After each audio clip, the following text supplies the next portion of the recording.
Hi guys, welcome back to another episode of Valley Talks, and wow, the enemy did not want me to film today. Let me just tell you what happened and then we'll get into what I want to talk about.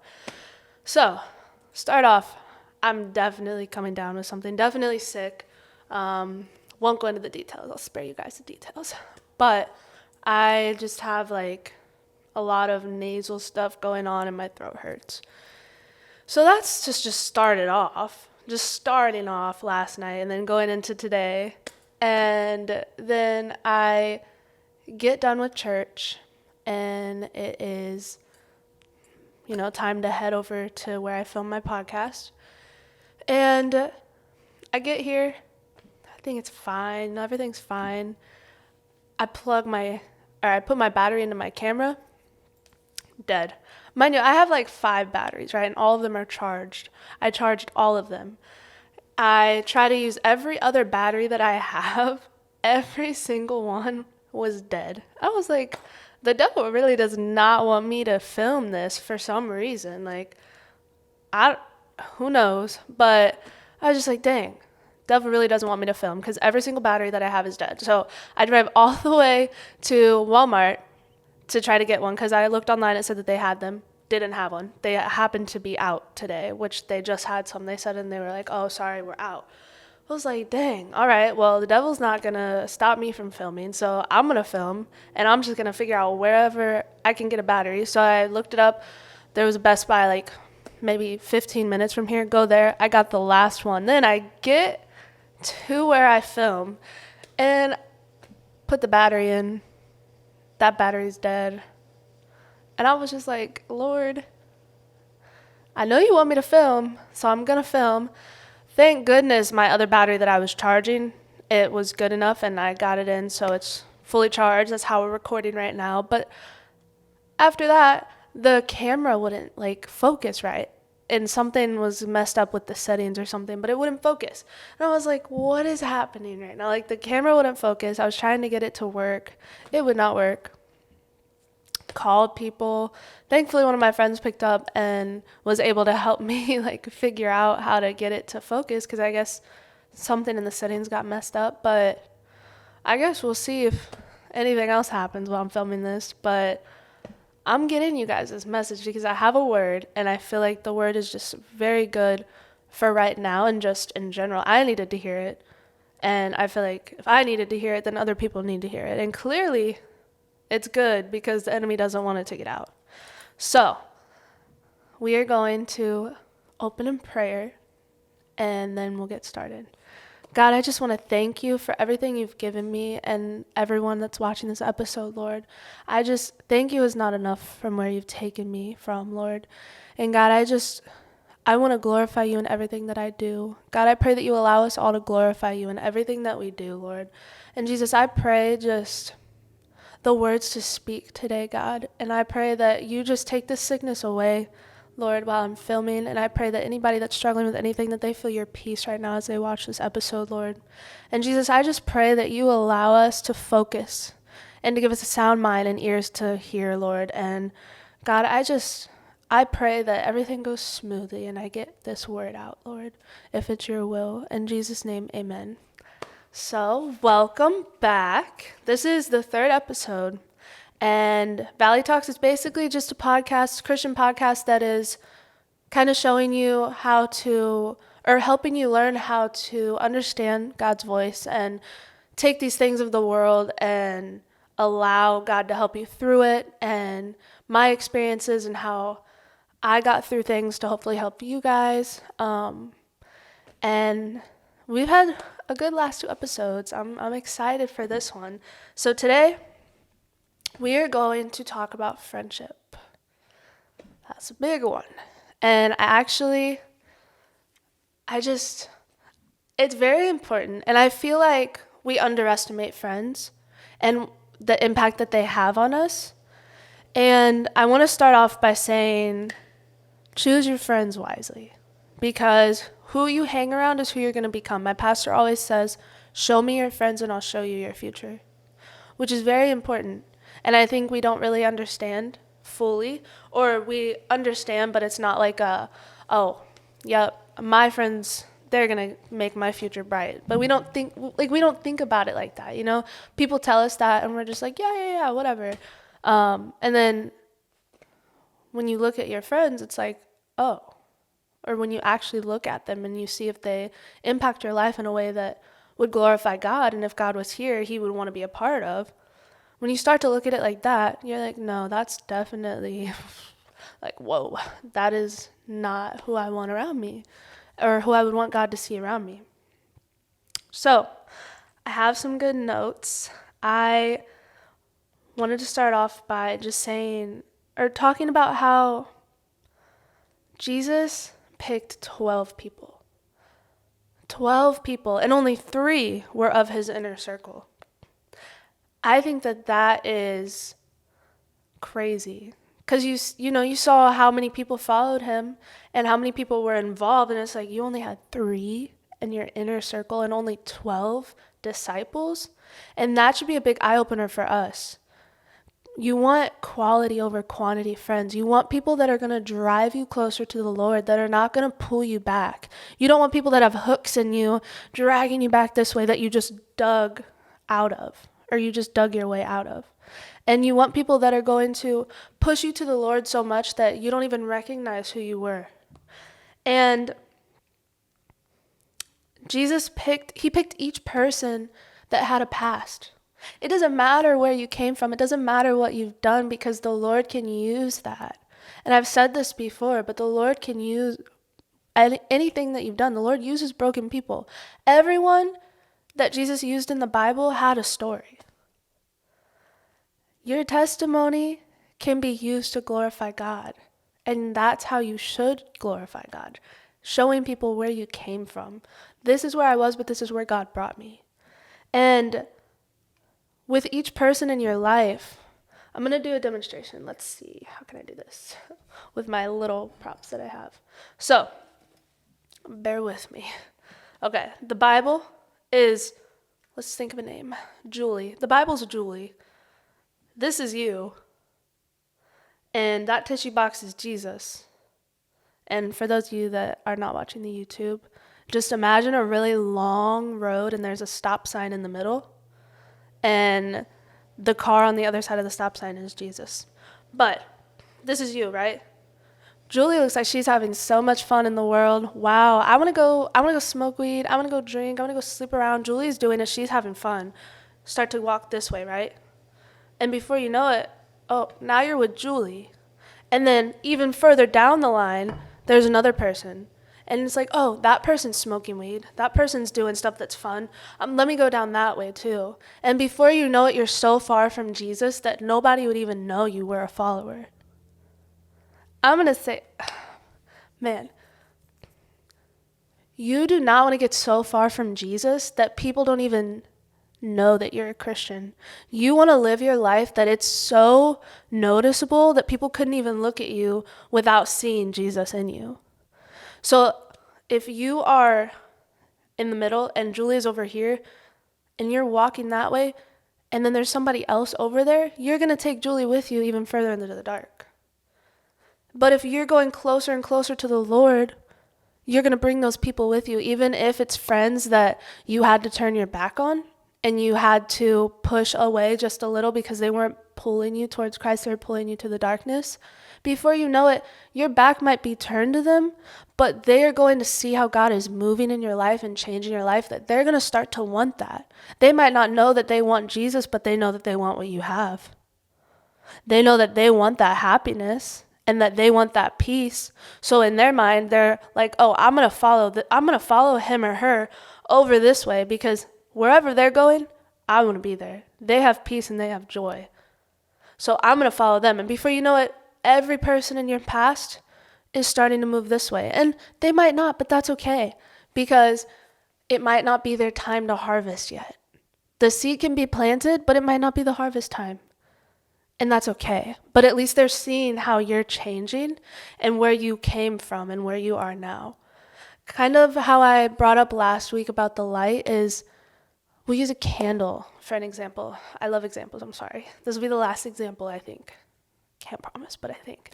So I used this example when I was talking to my to the youth students that I was teaching. And I was like, imagine a candle. Over here is darkness and a melted candle, because there can't be light in a candle, and there can't be a candle if there's so much darkness. Over here is a candle that's lit, and in the middle there's just a candlestick, or just a candle that smells really good, right? You know, those the ones from Target that are like $30, or Anthropology, but they smell really good. Anyways, so imagine the best smelling candle that you could think of, but it's not lit. What purpose does that do?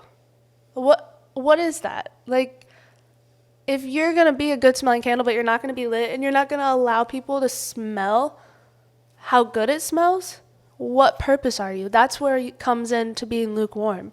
So it's like, what purpose are you to the Lord if you're not living your life? You're just kind of there. You're not allowing him to work through you. You're not allowing him to change you. You're not allowing the people to smell the goodness of God.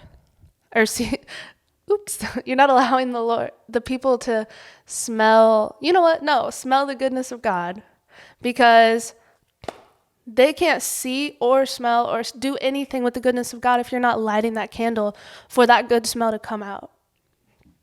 So if you're here, why would you walk to the darkness where you're a melted candle? Why would you go all the way over there where nobody can even knows you're a candle that can be lit, because you're so covered in darkness? Why would you allow yourself to get that far? Because before you know it, you'll end up over there if the people in your life that are surrounding you are not pushing you closer to God. You're going to find each excuse to keep going further and further away. And it's just as bad to just be a candlestick and just place there and not lit. Because the only way people can smell how good the candle is if it's lit, and if it has a fire, and if there's if there's fire on that altar. That's the only way people will be able to know. Because if you're not living your life for the Lord, and the people that are around you aren't living their life for the Lord, people are going to look at that and not see anything. But what if you go and you have a group of friends that are talking about the Lord to people and are showing that you walk with the Lord by your actions? That's going to have a different viewpoint. And then people are going to be able to smell the candle and be able to see the goodness of God, because you're going to be pushing them closer to Jesus without even realizing it.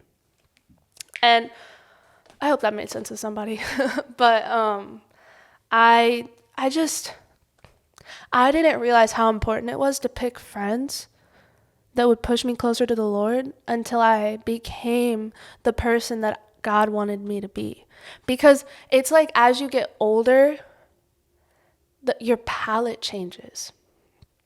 As you get older, you might have not liked tomatoes when you were little, but now you like them. Because you got older and you got more mature, your palate changed.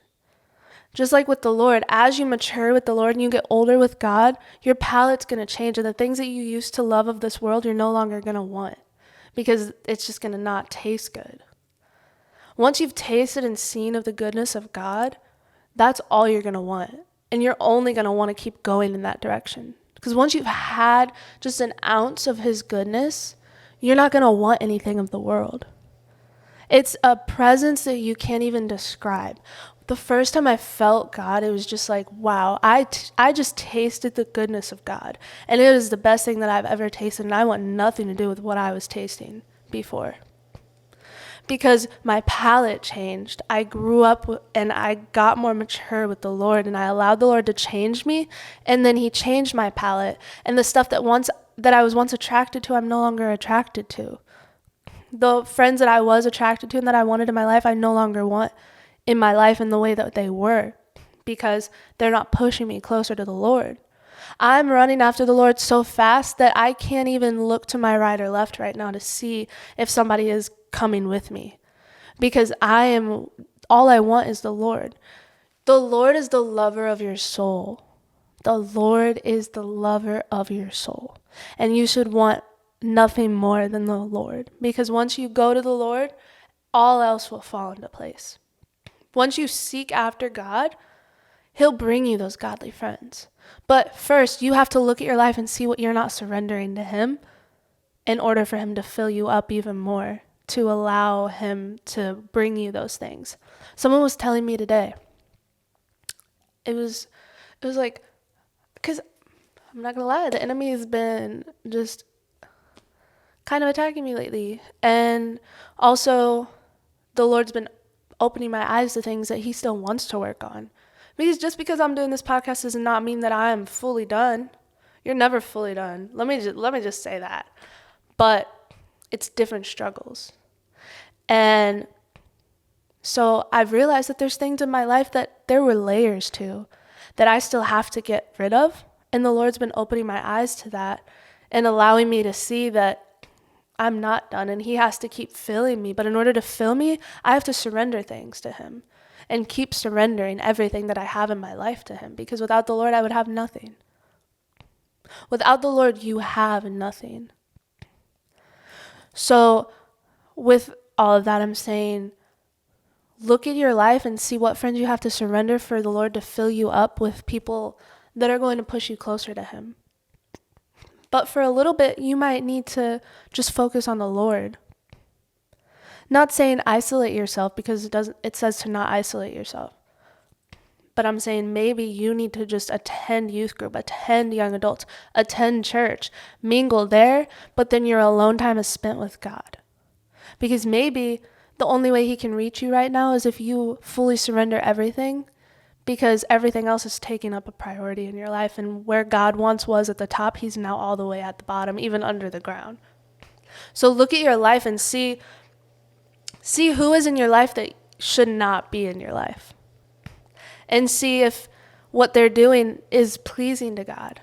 And then go from there. Because all of God's disciples had a past, but then he took them from that past. And they no longer participated in that. Now, did they still have days where maybe they were struggling with something? Yes, because we're human. We're going to struggle, but that's why we have the Lord, because he gives us our strength to walk through it and walk it out. But every single disciple went through something, and then when they came to the Lord and then they became a follower of God, they turned from that sin. And they were like, you know what? I choose him. He is what I want. I want him. Nothing of this world can satisfy me. And when you look at your friends that way, do they even look at Jesus like that? Or are they too busy drinking on the weekend and getting so drunk that they don't even remember waking up in someone's bed the next morning? And they don't even remember what happened that night. Or are they too busy focusing on smoking weed? Oh, it makes me think better, bro. It helps me think. I've heard it all. It helps me think. It's good for my brain. I can focus more. Or are they too busy sleeping around? Like, oh, go, bro, lose your virginity. Like, what? Or why are you still a virgin? Or why are you not sleeping around if you have already lost your virginity? Like, they're going to be doing all these things that are so far from the Lord. And it's like, do you not see that? Like, do you really want those people in your life? Do you want to take those people to your future with you? That the Lord is so far under that you can't even look at them and see the Lord? It doesn't mean that they're hopeless, because if the heart is still beating, there's still a chance to save that person. But do you want to have them in your inner circle? And that's a question that you have to answer yourself, and you have to look at the people in your life, and it's like, do I want these people in my inner circle, or am I okay having them at a distance where I help them get closer to the Lord, but they're not really who I want in my life? And I had to do that. And I had to look at them and be like, you know what? These aren't people that I want in my life, so I'm going to keep them out of my life at the distance that they were in. And I think that a lot of times we get scared to confront people, or get scared to even just talk about the Lord with our friends. But it's like, who do you think you are that you're not sharing the gospel and the goodness of God with them? Because they're just as deserving as you. Why are you so embarrassed of God to share? Because I used to be in that position. I was like, oh, I can't share this. Like, if I share that, I'm not going to have friends. Then you don't want those people in your life. If Jesus was here right now, and I know they always say, what would Jesus do? And you're like, yeah, whatever. But if Jesus was here right now, and he was standing in front of you and those friends were there, Would you go to Jesus or would you be too embarrassed? And I think that that is a big eye-opener for a lot of people. When you put it like that, because for a while I was one of those people, I was like, I don't know, like, you want to think you go to Jesus, but it's just, then I won't be cool, or then I won't, like, what if me being a follower of Jesus costs me a job or costs me the ability to go out with this girl or this guy or have these friends?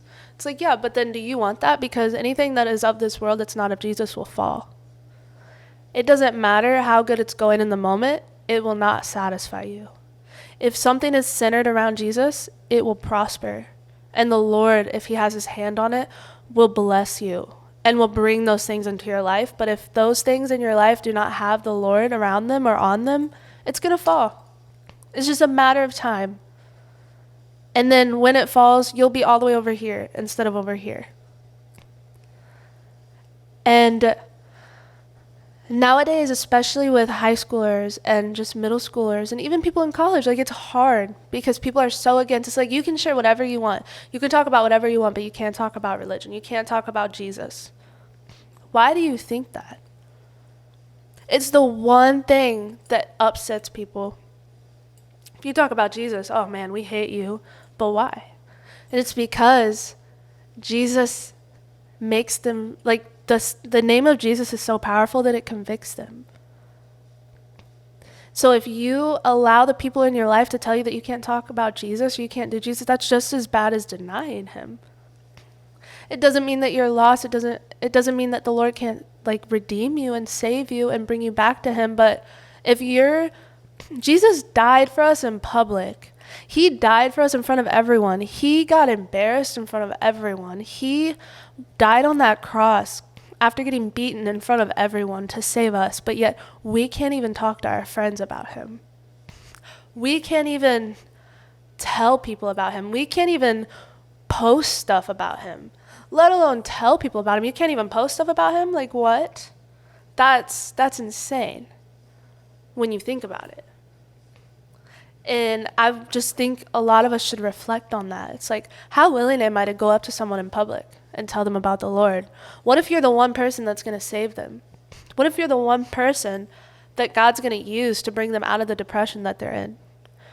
What if you talking to them this one time in Target or in the mall is going to be the one time that the Lord uses you to save them from suicide? To save them from going back to drugs, to save them from sleeping around, that the Lord is going to use to show them their worth in him. It only takes one person to plant a seed. And it's so easy, yet we make it so difficult, and we're so scared to do it. Choose your friends wisely, and don't be afraid to talk about the Lord in public. Don't be afraid of what they're going to say about you. Jesus got talked about all the time. His disciples got talked about all the time. But that didn't stop them from sharing the love of the Lord. So why is it stopping us? Why is it so hard for us to share the love of God? The Lord did this for you. Why is it so hard for you to share? And I think some people watching this need that eye-opener. I needed the eye-opener. Why is it so hard for me to go up to people? And then I looked at that and I reapplied it to my life. I'm like, you know what? I need to start sharing the goodness of God, because when I tasted just a little piece of it, I wanted nothing else of this world. I wanted to go all the way over here. I wanted to be so just engulfed in Jesus that nothing of this world would even ever be good enough for me again. And it can be scary, and I'm not saying it's not scary or that it's not going to be hard for you. It's going to be hard because the Lord it's going to be hard to share the gospel, because it's hard to know how the people are going to react, but then you share the gospel regardless. How undignified for the Lord are you willing to be? How much of a fool are you willing to look like for the Lord? Even if it costs you a friendship, is that friendship more important than God? And I just think that it's really important to think about, because how willing are we to look a fool for God?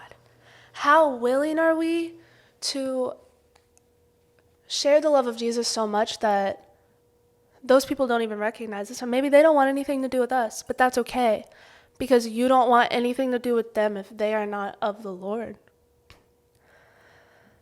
And to segue a little bit off of that, are you doing what you need to do for somebody to want you in their life? Because we sit here, or I sit here, and I'm saying, are you looking at your friends in the way that you should, and the way that is seeing if they should even be in your life? But then, is your life showing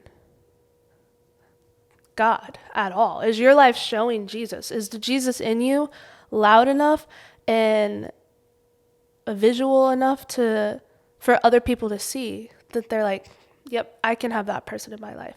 And I think that we should all look at our lives and see, okay, is this what I should be doing if I'm telling people that I'm a Christian, or that I'm a woman of God, or that I'm a man of God?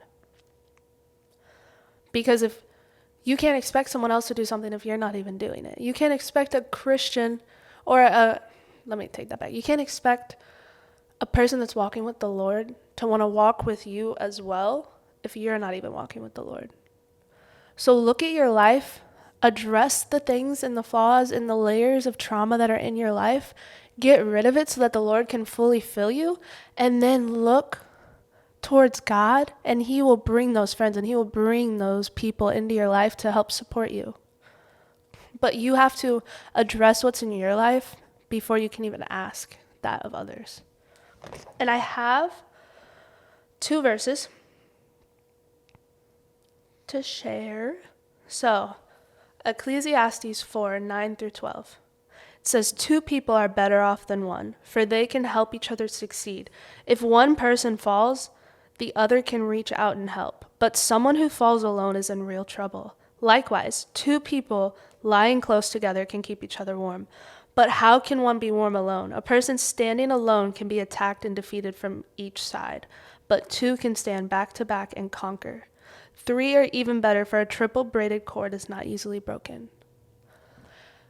When I read that verse, it made me look at my life, because I was saying, okay, do I have those people in my life that push me closer to God? And do I have them frequently? Like, am I actually putting myself out there, or am I isolating myself?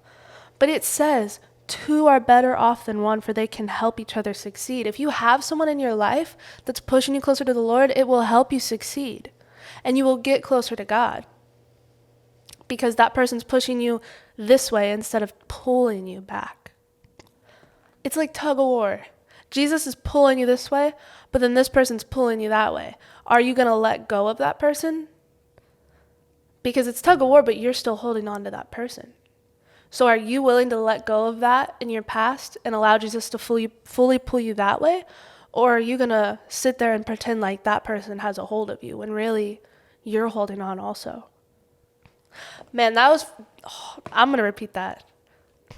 Are you willing to let go of your past and allow Jesus to fully pull you that way and pretend like you aren't holding on? Or are you going to let go so that that person can't pull you that way anymore and only Jesus can pull you to him? That's something that you need to think about, because we say, oh, these people are pulling me this way, these people are pulling me that way. Are they? Are they really? Or are you allowing them to? Are you allowing them to pull you that way? Or is it really not up to you? Because if you think about it, yeah, they're holding on to you, but you're still holding on to them. So let go and go to God and allow him to pull you over there. Because we say we don't hear from God, but maybe we're so far away from him that we can't hear him. Maybe it's not that he's not talking to us, it's just that we aren't facing him and we're all the way over here with Julie, partying, smoking, sleeping around, gossiping, lying, that we can't even hear God. Because not only are we so far away from him, but we have earmuffs on and we're not allowing ourselves to hear him. I think that, man, it's just a big eye-opener. And you realize the impact that people have on your life when you've been around them for long enough. Because when I was around the people in my past for long enough, I started to do stuff like them, and I started to think it was okay because I see it so much that it becomes a norm. I'm trying to decide if I want to go into what I want to say, because it has to do with what I just said about how when you're around it long enough, it becomes a norm, but it doesn't really have too much to do with friendship. But you know what? The Lord put it on my heart, so I'm going to share it. If you think about nowadays, my age group, I'm 23, and everybody under, or even just everyone in general, but really a lot of the kids in school still, it's becoming a norm to be gay. It's becoming a norm to sleep around. It's becoming a norm to not go to your parents for things and to not go to the Lord for things. When you think about that, it's insane, because they just hand condoms out in school now. To middle schoolers, a condom. Why? Why are you doing that? Like, they don't need a condom. Or they're talking about your gender and how you identify in schools now, and that it's okay to do this and not tell your parents. No. Like, why? Why is that a thing right now? And I just think that it's even more important to choose who you surround yourself with because of how normal it's becoming to have these things. That the kids are seeing it all so much that it's just normal to see somebody handing a condom out, or normal to see somebody that is gay, or it's just become a norm for them to talk about their sexuality. And it's just become a norm to have all of that around you. So it's even more important to have people that are of God around you, so that the norm becomes talking about Jesus in school. And the norm becomes talking about Jesus to your peers. And the norm becomes every athlete going to FCA or talking about God on the playing field, praying before the game. Or even it becomes a norm to carry a Bible around in school. When was the last time you saw someone carry a Bible around in school? If you're in middle school or high school or college or whatever age you are watching this, when was the last time you saw someone carry a Bible in school? Visible. Or even in their backpack that they took out every now and then. When was the last time you saw people pray? When was the last time you and your friends prayed in school? A lot of you are probably thinking right now, like, oh man, I couldn't do that. Like, I can't do that. Like, oh, Breanna, you've gone a little too far. But have I? Or are you not going far enough? Are you not going far enough into the Lord that you and your friends can't even pray in school? Or that you can't even say that you are happy today because of Jesus, or I got where I am because of Jesus? I want to challenge everyone watching this that, not the flashlight.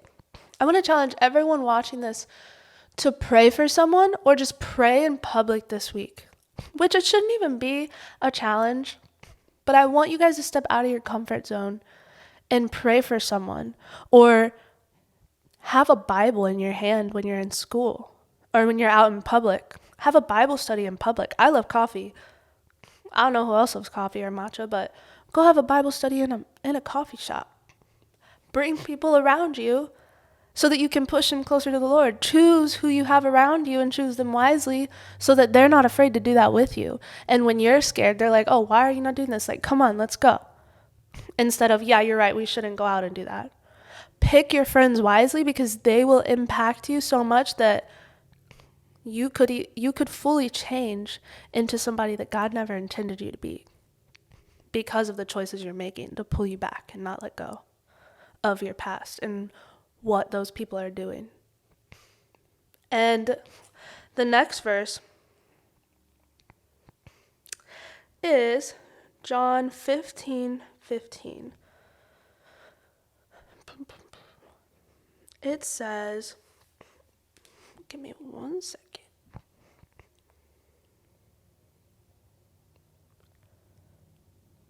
Okay.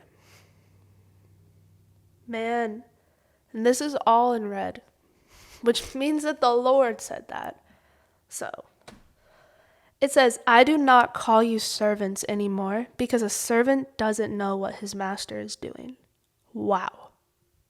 Anyways, it says, I have called you friends because I have made known to you everything I have heard from my Father. That is crazy. When you know God, you are no longer somebody serving him on the earth. You are his friend. Just like a friendship here. If only one person is talking to the other, it's not going to be much of a friendship because you don't know anything about the other person. When you know of the Lord, it says, I have called you friends because I have made known to you everything I have heard from my Father.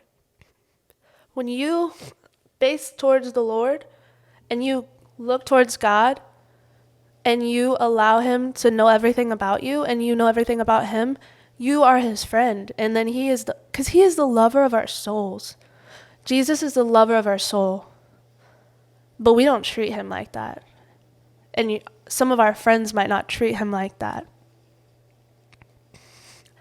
This next one says, I wasn't even going to read this verse, but it's really good. It says, you did not choose me, but I chose you. I appointed you to go and produce fruit, and that your fruit should remain, so that whatever you ask the Father in my name, he will give you. That just shows right there. The Lord wants to give you everything. You just have to allow him to know you, and you just have to go after him and know him.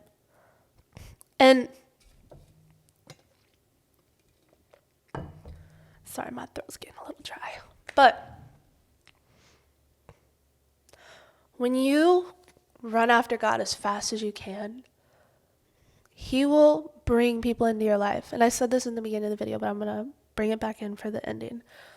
When you run after God and you sprint full force towards him, and you don't let the things of this world distract you, he will bring those people into your life.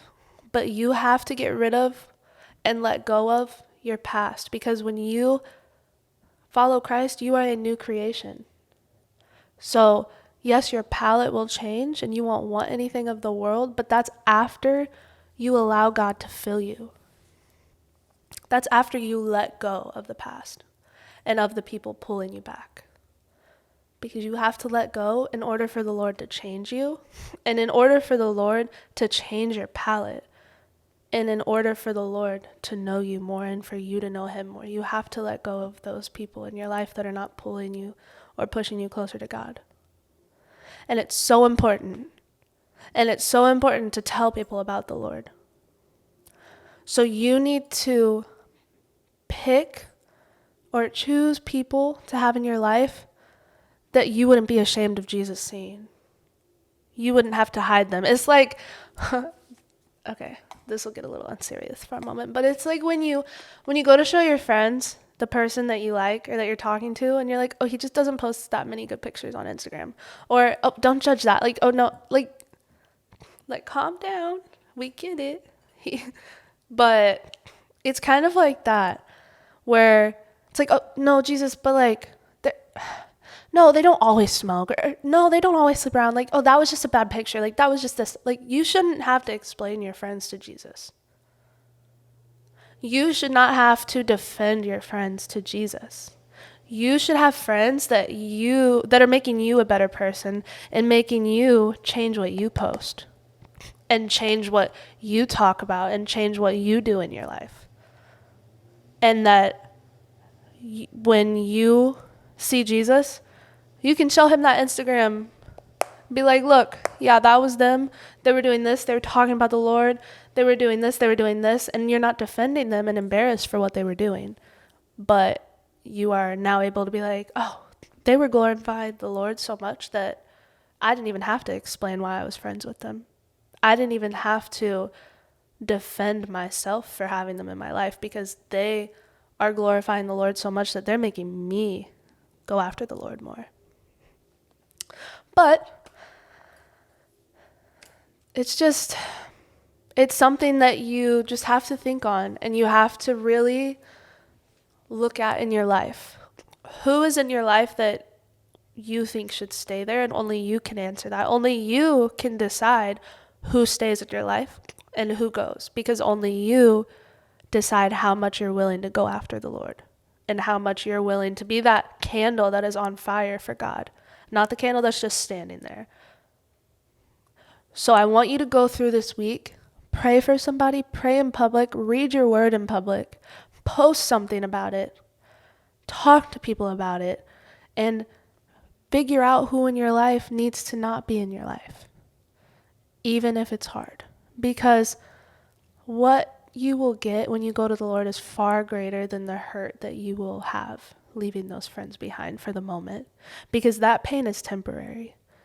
And the love of God and the blessings of God and the feeling you get when you go to the Lord is something that will never go away, because it's something that you will chase after no matter how long you're alive, because it's that good. And even for me, I thought it would be so hard to let go of people and to not surround myself with people as much. But as I started to taste the goodness of God, it's an experience that I never want to let go of. I search for that every day. That is what I want. I want his presence to fill me so much that I want nothing of this world. And when I get in my secret place and I have those moments with God, it is so good. And it is something that I can't even explain. It's that good. And it is far greater than the little temporary hurt that I had for leaving people in my past. So I'm going to pray us out today. And I thank you guys for watching. I hope you guys are liking the podcast so far. I am praying that the Lord just keeps giving me words to give to you guys and myself. But, all right. So if you can just close your eyes, even if you're watching the video or you're not watching the video. If you're driving, don't close your eyes. But if you're doing anything else, close your eyes. God, I just want to thank you for everyone that's watching this right now, Lord. And if they are struggling with letting go of things in their past, God, I pray that you give them the strength to let go of it. And I pray that you allow them to see that door that they can walk out of to go closer to you. God, I pray for a fresh hunger of your presence, Lord. I pray that we uncloud our eyes, God. I pray that you allow us to see clearly. I pray that you allow us to not be afraid to talk about you and to talk about what you've done for us. And God, I pray that you just allow us to know you more and to just taste your goodness every day, that we want nothing of this, Lord, this world. And Jesus, I pray just safety over everyone that's watching this and myself. And God, I pray that you allow everybody that's watching this to be able to look at their life. And I pray that you show them the things in their life that they need to let go of. In Jesus' name I pray, amen. Now I also want to pray for anybody. I'm going to kind of do a salvation prayer. I didn't do this in my last 2 episodes, but I just want to have this prayer that if you feel like the Lord has called you and he's calling you by name in this video, or you feel like the Lord has been trying to get your attention but he hasn't gotten it until now, or you're ready to give your life to the Lord, I just want you to close your eyes and lift your hands and say, Jesus, I am here. I am ready. I hear you. I give you my life. I turn from my sins and I give you all that I am. And I give you my past, my present, and my future. And I pray that you allow me to have a clean and pure heart. God, I pray that you search me and you purify my heart and you allow me to go out and tell people about you. I pray that you give me boldness to speak your name. And Jesus, from now on, I give my life to you, and I want nothing of this world. And in Jesus' name, amen. And if you prayed that and you don't have a local church or you don't have someone to baptize you, DM me or message me and I will help you figure it out. But if you have a church to go to or you have somebody that can baptize you, once you get saved, it's very important to get baptized because it's declaring to the spiritual realm and the natural realm that you are a follower of Jesus. And if you are turning from your old life right now and you are walking into what the Lord has for you, I'm so happy for you. And I would love for you to just message me so that I can help you on this walk and I can push you closer to the Lord. And I just thank you guys for watching. I love doing these videos. I love telling you guys about the Lord and his goodness. And I won't stop until the Lord tells me to. So I hope you guys have a great week, and I will see you next time.